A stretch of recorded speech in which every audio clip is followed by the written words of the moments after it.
오늘 시장 어땠습니까? 오늘 시장 급격히 흔들리다 보니까 무슨 얘기했어요? 미국과 중국의 무역 분쟁 또 얘기 나왔죠. 아니 미국과 중국의 무역 분쟁인데 어떻게 일본 증시가 2%대 강세로 마감을 합니까? 일본 증시 점심시간이 아직도 있어요. 점심시간 이후에 우리나라 증시가 고점 대비해서 밀려 내려오다 보니 일본 증시도 상승폭 2%대의 상승폭이 줄어들어 버렸죠. 0.7%까지 밀려버렸습니다. 미국 선물의 흐름도 강보합에서 약보합으로 밀려 떨어졌죠. 다만 1% 미만의 흐름이었다는 거예요. 거기에 중국 어떻습니까?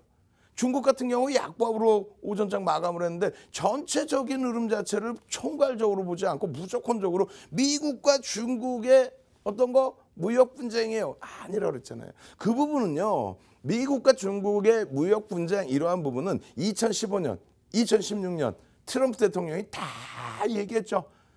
대선 때, 선거 때, 야 중국에 대해서 우리가 무역 적자가 너무 심해.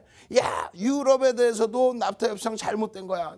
야 한국에 대해서도 FTA 다시 해야 돼. 야 모든 게 잘못돼서 중국과도 또 유럽과도 한국과도 남미와도 전부 잘못됐다. 강한 미국의 모습을 보여주고 보수층을 집결시킨 거죠. 이번에도 똑같습니다. 실질적으로 중국과의 마찰이나 문제가 발생됐다면 어떻게 새벽에 유럽 증시가 강세를 띌 수 있을 것이며 지금 이 시간에 어떻게 유럽 증시가 강세를 띌 수 있겠습니까? 그러한 부분들에 대해서 우리나라 증시가 조금 움직인다고 조금 출렁거린다고 왜곡된 해석을 하게 되면 결국 어떻게 돼요? 최근 들어서 여러분들께 매번 말씀드리는 게 뭐예요? 그냥 SK 이노베이션 같은 종목으로 그냥 일주일 만에 20% 이상 수익이 나오잖아요. 시가총액 10조 이상짜리 종목에서. 또 어떻게 돼 있어요? 현대미포조선처럼 조 단위의 종목, 조선주들의 기준에서 월요일부터 수요일까지 3거래일 만에 10% 이상의 수익이 나와버리죠. 이러한 장에서 소형주로 옮겨 타시면 안 된다는 거예요. 오늘 몇몇 종목군들의 조정이 좀 깊어졌다고 해서 그 부분을 소형주로 옮겨가겠다, 테마주로 옮겨가겠다, 말도 안 되는 소리. 그럼 오늘 고점부터 왜 밀렸냐고요? 오늘 금리 발표했잖아요. 금리 인하. 시장에서는 뭐 어떤 예상을 했든 금리를 인하하게 되면서 그 후유증. 코로나19 때문에 경기가 이렇게 안 좋은 거야? 굉장히 안 좋은 거야? 이런 해석이 나왔죠. 결론은 뭡니까? 이 금리라는 것이 어떻게 고점의 기준에 형성돼 있었다면은 그렇게 해서 경기도 굉장히 좋고 금리도 고점에 형성돼 있었다고 하면은 그럼 어떻게 돼요? 그렇게 됐다라고 하면은 거기서부터 금리의 조정이었다고 하면 시장의 조정이 깊어질 수 있죠. 다시 얘기해서 금리가 언제 내리기 시작했어요? 2004년 6월부터 2006년 6월까지 17차례에 걸친 금리 인상. 그 금리 인상이 언제 내리기 시작했습니까? 2007년 9월입니다. 서브프라임이 터지고 2007년 9월에 금리를 인하하기 시작했죠. 고점에서부터 금리를 인하한다. 경기를 부양해야 된다. 그렇게 되면 경기가 계속 둔화된다는 거죠. 그런 과정 속에서 이 서브프라임이 해결이 제대로 안 되고 결국은 어떻게 했어요? 미국의 5대 IB 은행이 무너지기 시작하죠. 베어스턴스가 무너지고 그리고 리먼 브라더스가 2008년도에 무너지고 그러면서 시장의 충격이 엄청나진 겁니다. 지금도 마찬가지예요. 만약에 금리가 고점에 있고 지금 막 엄청난 랠리가 나오고 있다가 그 고점에서부터 부러지기 시작하는 거라면 엄청난 조정을 우려할 수가 있죠. 근데 지금 시장은 어떻게 됐습니까? 조정 받을 만큼 받고 그리고 나서 안정화되고 그리고 나서 경기 부양책으로 인해서 시장 경기 자체가 살아날 수 있는 그런 국면. 결론적으로 오늘의 금리 인하는 오히려 긍정적인 해석을 할 수 있다. 경기 부양책, 각국 정부의 노력, 우리나라 정부의 노력, 한은에서의 노력. 결론적으로 추가적인 금리 인하보다는 여기가 마지노선일 것이라는 그런 해석이 많죠.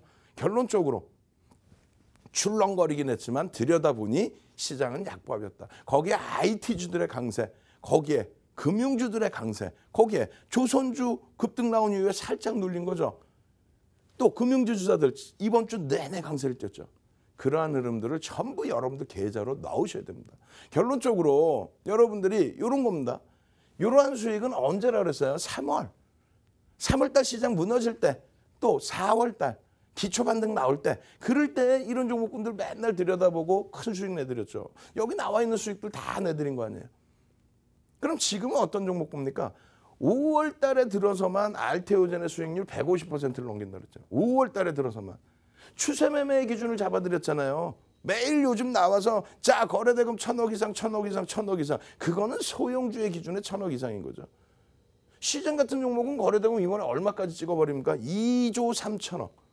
그러니까 그런 거래대금을 매일 표출해달라는 게 아니라 정상적인 흐름에서 정상적인 수익을 내달라는 거예요. 결론적으로는 어떻게? 연이틀 조정을 받았지만 삼성바이오로직스의 화요일 날 사상 최대치 신고가. 오늘 또다시 네이버 폭등 나와버리죠. 그렇게 되면서 장중에 교육도 해드렸죠. 그 교육한 자료 동영상으로 또 노란톡 국민톡에 올려드렸죠. 자, 5일선을 올라탑니다. 혹은 장악형의 캔들 패턴이 나옵니다. 그렇게 되면서 4대 천왕의 캔들 패턴, 5일선을 돌리는 흐름, 그럼 알테오젠이랑 똑같은 추세의 흐름. 이런 네이버에 대해서 이미 여러분들께 교육이 진행이 됐고 오늘 같은 날 들어올려질 때 편입의 기회를 가져다 주게 됨으로써 오늘 같은 날 네이버 큰 수익이 나오는 거죠. 마찬가지입니다. 지금 대한항공 같은 게 하루 이틀 말씀드렸어요. 그냥 2만 원 밑으로 주구장창 밀려 내려갈 때 미국 쪽의 항공주들의 강세, 코로나19에 대해서 소강 상태의 기조, 그러한 흐름 때문에 항공주들의 큰 강세에 이어서 대한항공 어떻게 됩니까? 증자 성공해야 되겠죠. 그러한 부분에 대한항공의 추세적인 강세, 수급의 강화 이런 부분들 전부 여러분들께 오늘 좀 깊은 조정 받았지만 2차 전지 마찬가지예요. 카카오 오늘 강세, 한진칼 최근 들어서 그냥 한진칼. 오늘 이 종목군들 다 보여드릴 거예요. 예? 상승률 상위 종목에서 박스는 쳐가지고 나왔지만 사실상 뭐라 그랬어요? 시가총액 규모가 너무 작은 자락에서 올라와서 부담된다 그랬죠. 부담된다고 말씀드렸습니다. 실질적인 수익률은 이런 쪽이 아닌 또 이런 종목군들 지금 어떻게 돼 있어요? 여기는 그나마 거래대금이 나옵니다. 1,600억이라도. 여기는 지금 거래대금이 안 나오죠. 마찬가지예요. 거래대금이 완벽하지가 않죠.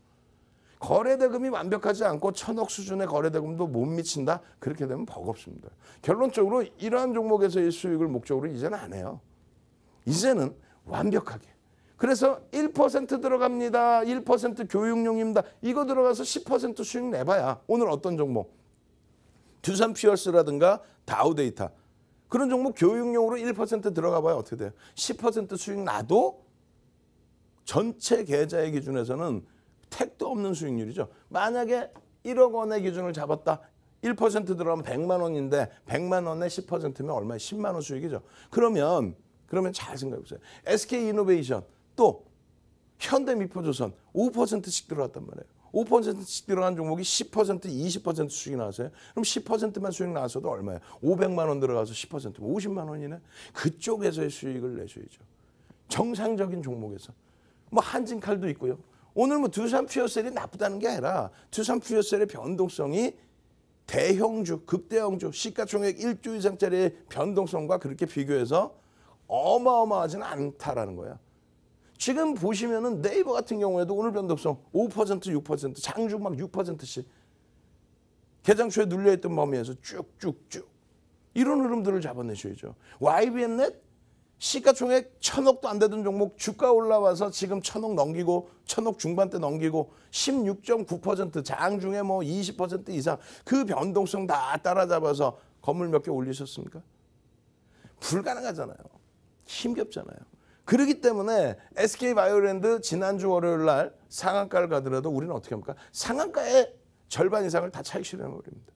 그러고 나서 그 다음날 갭상승 강보합으로 시작하고 밀려 내려갈 때 전량 차익 실현. 그리고 9%까지 빠지고 돌릴 때 거래량 확인해서 재차 들어가는 거죠. 그래서 36,000원에서부터 48,550원까지. 지난주까지는 그런 매매가 통했단 말이에요. 이번 주부터는 어때요? 그냥 조선주들의 어마어마한 강세, 또 금융주들의 금융지주사의 어마어마한 강세, 지난주에 이어서 이번 주에 2차 전지도 되고 정유화학도 되고 순환성의 흐름에서의 극대형주들의 강세, 오늘 드디어 IT주들의 강세, 이런 수익 잡아내셔야죠. 결론적으로 어떻게 됩니까? 우리가 두산퓨어셀 들어갔어요. 잘 보세요. 두산 PSL 들어가서 뭐 장학형이 떴습니다. 이런 내용들 교육도 다 해드렸고 이 4대 천왕 캔들 패턴 몇 개라 그랬어요? 수백 가지라 그랬죠. 300년 전에 캔들 패턴이 이루어졌고 수백 가지 패턴이 있고 근데 별이 3개짜리 패턴은 시장에서 7가지로 요약을 한다. 그중에서 고점과 저점에서 반전이 나오는 쌍으로 나오는 그러한 패턴은 4대 천왕 캔들뿐이 없다. 그래서 이 4대 천왕 캔들에 대해서만 제대로 배우시라고 그런 거죠. 이 자료 제대로 받으시고 그러고 나서 이러한 장학형이 뜬 이후에 장학형이 뜰 때 어떻게 했어요? 별이 3개였잖아요. 장학형 캔들 2개만 가지고도. 윤정두가 별 3개 줬나요? 아니잖아. 시장에서 별 3개짜리야. 4가지 패턴뿐이 없어. 그렇게 해서 별 3개짜리의 장학형이 뜨고 그러고 나서 장학 확인형에서의 거래대금 수반과 함께 강세.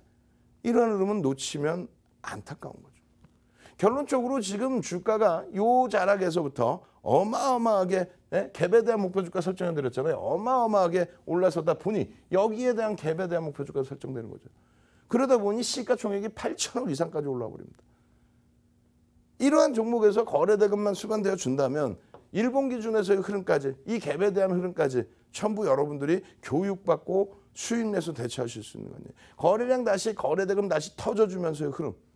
요 흐름들 분봉으로도 놓고 보실 수 있어야 된다 그랬잖아요. 갭상승 이후에 음봉에다 안 들어가는 거예요. 그런 때는. 갭상승 이후에 음봉. 결론적으로 어떻게 됐어요? 일본 기준에. 오늘 또다시. 조금 전에 마지막 화면이 여기예요. 그러면 일단 거래대금 확인을 했죠. 그러고 나서 재차 거래대금이 수반되는 흐름들. 그거로 확인하신단 말이에요. 오늘도 거래대금이 1,000억을 넘겨집니다.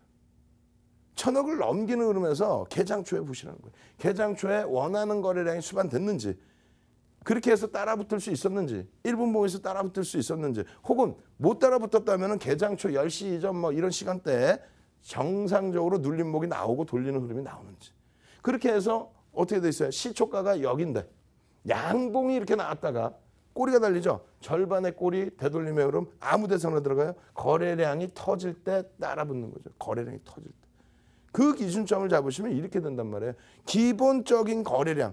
말씀드렸잖아요. 9시 20분, 9시 40분, 10시 20분 요 기본적인 거래량에 수반되어야 될 거래대금 또 거래량 그것이 어느 정도 맞아떨어진다라고 한다면 그렇다면은 거래량 플러스 양봉의 기준이냐 꼬리가 제한적인 양봉의 기준이냐 혹은 꼬리가 달려서 지지를 받고 돌리는 양봉의 기준이냐 그것을 놓고 본다 그랬죠.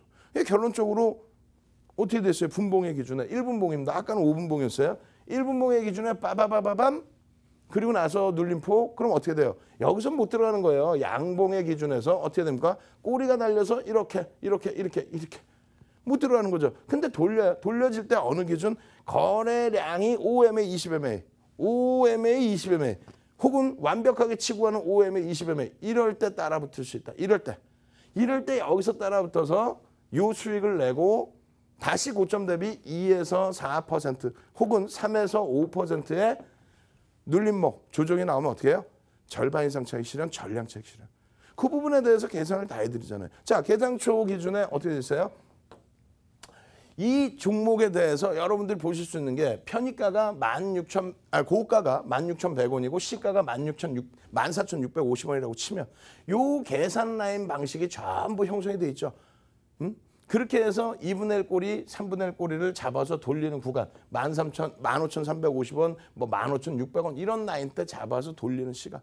그 시간을 기준 잡아서 설정을 한다는 거예요. 결론적으로 5분봉의 기준에 눌려졌을 때 여기에서의 편입, 그러고 나서 고점에서의 재편입 기준이 잡혀지나요? 차익 실현 이후에 재편입 기준이 잡혀지나요? 안 잡히죠. 왜? 1시 이후에는 어지간해서는 따라붙지 않는다 그랬죠. 1시 이후에는.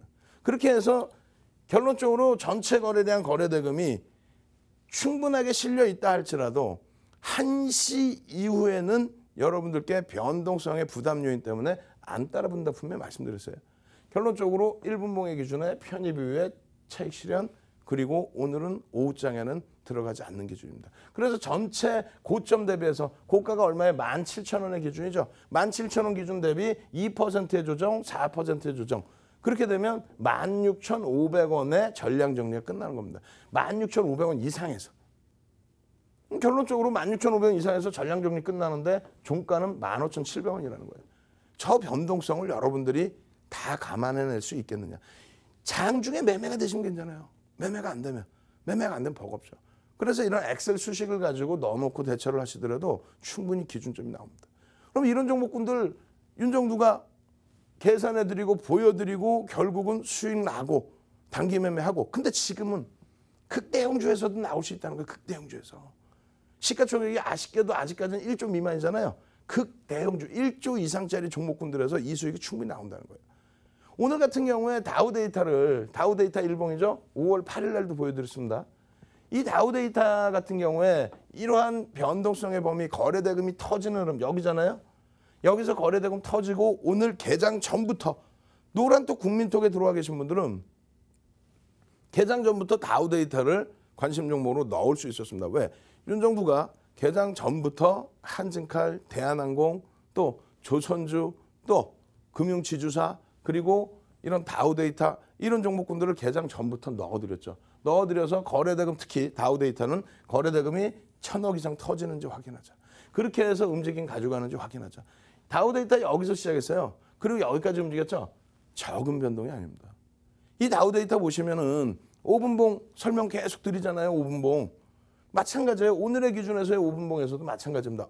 고점에서 차익 실은 그게 아니라 다우데이터의 이 5분봉의 기준에 거래량이 여기서 실려 있었단 말이에요. 일단 실려 있고 눌려지고 돌릴 때의 흐름, 그 기준에서 따라붙을 수 있었어야죠. 거래량 부분이 개장 초부터 터져줍니다. 개장 초부터.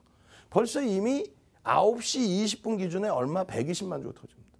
그럼 700만 주 기준이면은 700만 주만 해도 1,000억이 넘거든요. 근데 9시 20분에 120만 주다 대단한 거죠.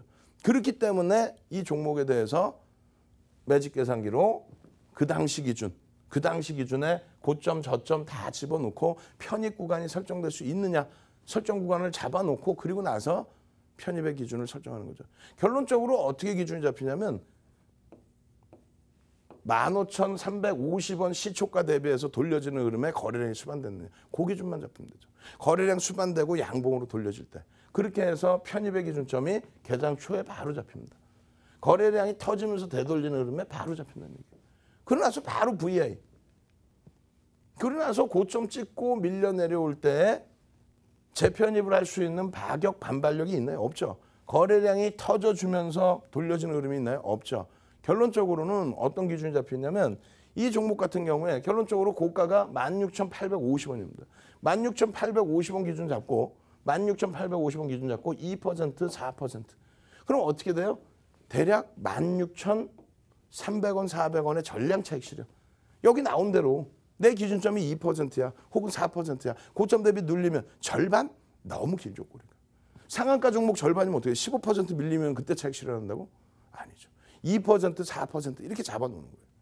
결론적으로 이렇게 잡아놓으니 그 가격대 16,300원, 400원의 전량 차익 실현했는데 오늘 종가는 어떻게 돼요? 14,350원. 14,350원. 그러니까 결론적으로 단기 공략주는 이렇게 해서 움직임이 잘 나오는 것 같고 따라붙고 시세가 나오는 것 같은데 결론은 어떻게 돼? 시가총액이 작은 종목. 그 변동성을 이겨내기 힘들다. 3월, 4월에 장이 안 좋고 바닥에서 돌려줘서 아직까지는 불확실성이 있을 때 그럴 때는 대형주 비중 잡아놓고요. 이런 종목에서 소일거리 혹은 교육의 목적에 매매를 요만큼 해볼 수 있죠. 지금은 뭐 그냥 급등 랠리 나온 종목군들 네이버가 사상 최대치 신고가, 지금 눌려져 있지만 삼성 바이오로직스가 사상 최대치 신고가, 알테오젠이 5월 달에만 140% 그렇게 되면서 3조 이상의 시가총액을 형성하고 있는 그런 종목에서의 신고가 랠리. 그런 종목이 있는데 왜 이런 종목에서 어려움을 가지고 갑니까? 아시겠죠? 이런 종목의 경우는 거래대금, 거래량이 터져 있을 때 그리고 나서 양봉일 때의 기준에 들여다볼 수 있다. 근데 그 변동성이 오늘 같은 경우에 수익은 낮지만 대형주만 못한 부분도 있다. 아시겠죠? 그래서 결론적으로 지금 장 어렵다 생각하지 마세요. 제가 분명히 말씀드렸잖아요. 오늘도 노란톡 국민톡에 들어와 계신 분들은 시황 그냥 쫙 올려드리니까 마음 편하게 시장 대처할 수 있었잖아요.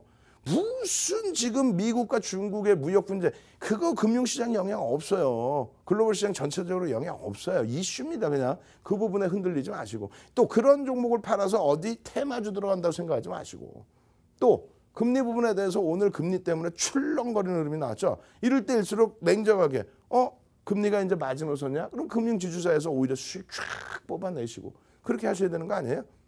노란톡 국민톡에 오셔서 정상적인 정확한 시황 들으시고 교육받아서 이런 종목 잡아내셔서 네이버 같은 종목에서 사상 최대치 신고가 랠리, 알테오젠 같은 종목에서 사상 최대치 신고가 랠리, 오늘 기준에 종가 기준에 또 어떻게 했어요? 한진칼 월봉 기준에 종가 기준에 사상 최대치 신고가 랠리, 이런 부분들 다 잡아가셔야겠죠.